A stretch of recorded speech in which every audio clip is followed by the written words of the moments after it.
दोस्तों, मुंबई से एक बड़ी खबर सामने आ रही है। महाराष्ट्र सरकार दशकों बाद प्रॉपर्टी सेक्टर का अब तक का सबसे बड़ा कदम उठाने जा रही है।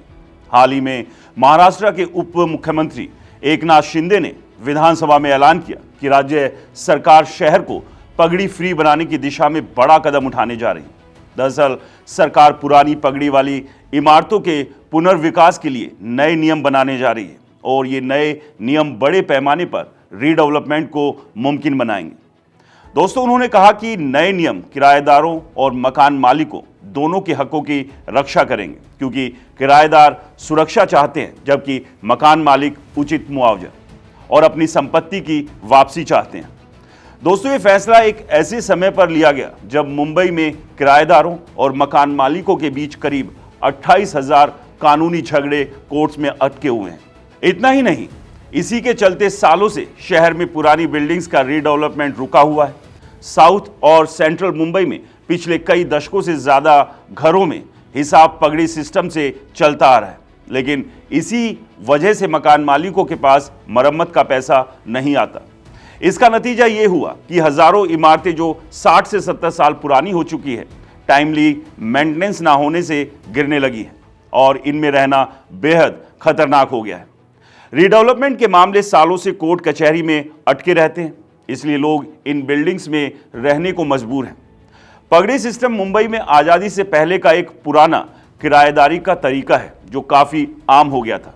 इसमें किराएदार मकान मालिक को एक बार बड़ी रकम यानी पगड़ी या प्रीमियम देता था और बदले में वो घर में लगभग हमेशा के लिए रह सकता था। बस हर महीने कुछ कम अमाउंट का किराया देना पड़ता था। दोस्तों, ये सिस्टम पहले किराएदारों के लिए अच्छा था क्योंकि वो कम पैसे में अच्छे घर में रहते थे और मालिक उन्हें आसानी से नहीं निकाल सकता था। मुंबई जैसे महंगे शहर में ये तरीका लोगों को सस्ता घर उपलब्ध कराता था और सालों तक चलता रहा। कई परिवार पीढ़ी दर पीढ़ी इसी सिस्टम में रहते आए और आज भी साउथ मुंबई या सेंट्रल मुंबई में पुराने इलाकों में ऐसी हज़ारों इमारतें हैं जहां पगड़ी सिस्टम चलता है। ये एक तरह का सेमी ऑनरशिप जैसा था, जहां किराएदार को घर बेचने या आगे किराए पर देने का भी हक मिल जाता था, लेकिन असली मालिक तो जमीन या इमारत का वही रहता था। लेकिन समय के साथ ये सिस्टम समस्या बन गया क्योंकि महाराष्ट्र रेंट कंट्रोल एक्ट की वजह से किराया दशकों तक फिक्स रहा, यानी बढ़ नहीं सका। मकान मालिक को बहुत कम पैसा मिलता था, कभी कभी तो महीने का किराया 100 से 200 रुपए ही होता था। ऐसे में उनके पास इमारत की मरम्मत या रखरखाव के लिए पैसा बचता ही नहीं था और पुरानी इमारतें जो 60 से 70 साल पुरानी हो चुकी है, जर्जर हो गई। हर बारिश में ऐसी इमारतें गिरने की खबरें आती हैं और लोगों की जान को खतरा रहता है। मालिक चाहकर भी कुछ नहीं कर पाते क्योंकि कमाई रखरखाव जितनी नहीं होती। दोस्तों, ये सिस्टम पहले तो किराएदारों की मदद करता था, लेकिन अब शहर की सुरक्षा और विकास के लिए बोझ बन गया है। दूसरी तरफ किराएदार भी डरते थे कि अगर रीडेवलपमेंट यानी नई इमारत बनाने की बात हुई तो कहीं उन्हें घर से निकाल ना दिया जाए या सही मुआवजा ना मिले। इसलिए वो किसी बदलाव या रीडेवलपमेंट का विरोध करते थे और सहमति नहीं देते थे। नतीजा ये हुआ कि सालों साल रीडेवलपमेंट का काम फंसा रहा और इमारतें वैसी की वैसी खतरनाक बनी रही। लोग मजबूरी में उनमें रहते रहे क्योंकि बाहर किराया बहुत महंगा है। दोनों पक्षों में झगड़े होते थे, कानूनी केस चलते थे और कुछ होता नहीं था। अब सरकार नए नियम बना रही है ताकि दोनों को न्याय मिले, किराएदारों को नई इमारत में घर और मालिक को उचित पैसा। दोस्तों, ये सिस्टम पुराना हो चुका है और मुंबई जैसे शहर में अब बदलाव बेहद ज़रूरी है ताकि लोग सुरक्षित रहें और शहर नया बने। ये सिस्टम पहले अच्छा लगा क्योंकि अब शहर के लिए बोझ बन गया, क्योंकि पुरानी इमारतें जर्जर होकर खतरनाक हो चुकी है और कोई देखभाल नहीं करता। पगड़ी एकता संघ की जनरल सेक्रेटरी विनीता राणे ने कहा कि पहले के सरकारी नियमों यानी गवर्नमेंट रेजोल्यूशन में कई समस्याएं थी, इसलिए हम चाहते थे कि किराएदारों के हक सुरक्षित रहे। पहले रीडेवलपमेंट के समय किराएदारों को सालों के लिए शहर से बाहर सबवर्स में भेज दिया जाता था, जो बहुत तकलीफदेह था। अब नियमों में बदलाव से उम्मीद है कि रीडेवलपमेंट हो सके और किराएदारों के हक भी बचे रहे। राणे ने बताया कि पहले किराएदार बेघर जैसे हो जाते थे और दूर भेजे जाते थे, लेकिन अब नए नियमों में ऐसा नहीं होगा। संघ लंबे समय से इस बदलाव की मांग कर रहा था ताकि लोग सुरक्षित रहें और इमारतें नई बने। यह बयान दिखाता है कि किराएदार संगठन भी बदलाव चाहते हैं, लेकिन अपनी सुरक्षा के साथ। अभी Maharashtra housing and area development authority in इमारतों की मरम्मत का काम करती है, लेकिन राणे ने कहा कि साउथ और सेंट्रल मुंबई की कई इमारतों को सिर्फ मरम्मत नहीं बल्कि पूरी तरह तोड़कर नई इमारत बनाने की जरूरत है। राणे का कहना है कि मरम्मत से अस्थायी राहत मिलती है, लेकिन असली हल पूरा पुनर्विकास है। इससे हजारों परिवारों को नए सुरक्षित घर मिलेंगे और शहर में जगह का बेहतर इस्तेमाल होगा। अभी सिर्फ मरम्मत से इमारतें बार बार खतरनाक हो जाती हैं।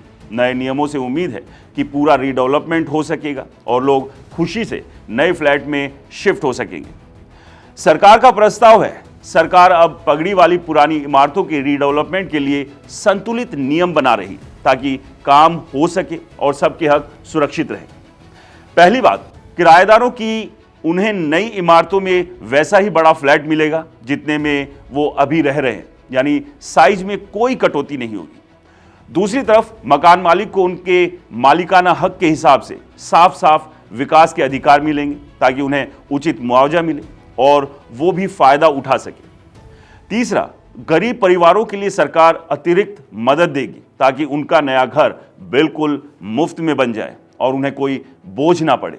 चौथी बात, अगर प्लॉट पर पूरी बिल्डिंग नहीं बन पाती, जैसे ऊंचाई की पाबंदी की वजह से, तो बाकी बची जगह को विकास अधिकार में बदल दिया जाएगा जिसे कहीं और इस्तेमाल किया जा सके या बेचा जा सके। दोस्तों, नए नियमों से किसे ज्यादा फायदा मिलेगा? नए नियमों से सबसे ज्यादा फायदा किराएदारों को होने वाला है, क्योंकि उन्हें पुरानी जर्जर इमारतों से निकलकर नई सुरक्षित घर मिलेंगे, वो भी बिना अपनी जगह या हक खोए। कई लोगों के लिए ये पुरानी किराएदारी से सीधे मालिकाना हक वाले फ्लैट में बदल जाएगा, यानी वो असली मालिक बन जाएंगे। दूसरी तरफ मकान मालिक जो सालों से बहुत कम किराए पाते थे और इमारत की मरम्मत नहीं करा पाते थे, अब उन्हें रीडेवलपमेंट का साफ रास्ता मिलेगा और उचित मुआवजा भी। डेवलपर्स को भी फायदा होगा क्योंकि झगड़े खत्म हो जाएंगे और नियम साफ हो जाएंगे, तो प्रोजेक्ट्स करना आसान पड़ जाएगा। मतलब दोनों पक्ष खुश होंगे, किराएदार को नया घर, मालिक को पैसा। ये नियम संतुलन बनाते हैं ताकि पुरानी पगड़ी सिस्टम की उलझन दूर हो और मुंबई सुरक्षित बने। अब सवाल है कि कितनी इमारतों को नुकसान हुआ। उप मुख्यमंत्री एकनाथ शिंदे ने विधानसभा में बताया कि मुंबई में पगड़ी या सेस वाली इमारतें 19,000 से ज्यादा है और ज्यादातर 1960 से पहले बनी हुई है। कुछ का रीडेवलपमेंट हो चुका है, लेकिन कई उम्र और रखरखाव ना होने से गिर चुकी है। अभी भी 13,000 से अधिक इमारतें रीडेवलपमेंट का इंतजार कर रही है, यानी नई बनने की बारी का इंतजार कर रही है। ये पुरानी इमारतें जर्जर हो चुकी है और लोग खतरे में रहते हैं। सरकार अब नए नियम बनाकर इनका पुनर्विकास करवाना चाहती है ताकि सब सुरक्षित हो जाए। अब सवाल है, मुंबई को क्या मिलेगा? अगर ये नया फ्रेमवर्क अच्छे से लागू हो गया तो मुंबई के लिए बहुत बड़ा बदलाव आने वाला है, खासकर सेंट्रल और साउथ मुंबई के इलाके जैसे लालबाग, पटेल दादर, बायकुला और शहर के दूसरे पुराने हिस्सों में जहां हजारों परिवार पुरानी खतरनाक इमारतों में रह रहे हैं, वो लोग नए आधुनिक और सुरक्षित घरों में शिफ्ट हो सकेंगे। किराएदारों को अपना हक, जगह बराबर मिलेगी। कई तो किराएदारी से सीधे मालिक बन जाएंगे, जबकि मकान मालिकों को सालों बाद साफ मुआवजा और अधिकार मिलेंगे जो पहले कम किराए की वजह से परेशान थे। डेवलपर्स को भी नियम साफ होने से प्रोजेक्ट आसानी से करने का मौका मिलेगा, क्योंकि पहले झगड़े और अनिश्चितता से काम रुक जाता था। जिन इलाकों में बार बार इमारतें गिरी है, वहां अब नई तेजी आएगी और पुरानी जर्जर बिल्डिंग की जगह ऊंची नई इमारतें बनेंगी। तो दोस्तों, आपका क्या मानना है? ये फैसला मुंबई में कितना बड़ा बदलाव लाएगा और मकान मालिक और किराएदार के रिश्ते को कैसा आगे लेकर चलेगा? हमें कमेंट्स में बताएं। और हाँ, इस वीडियो को लाइक करें, ज़्यादा से ज़्यादा शेयर करें और हमारे चैनल को सब्सक्राइब और फॉलो करना बिल्कुल ना भूलें। मिलते हैं इसी तरह के अगले अपडेट्स के साथ। तब तक के लिए नमस्कार।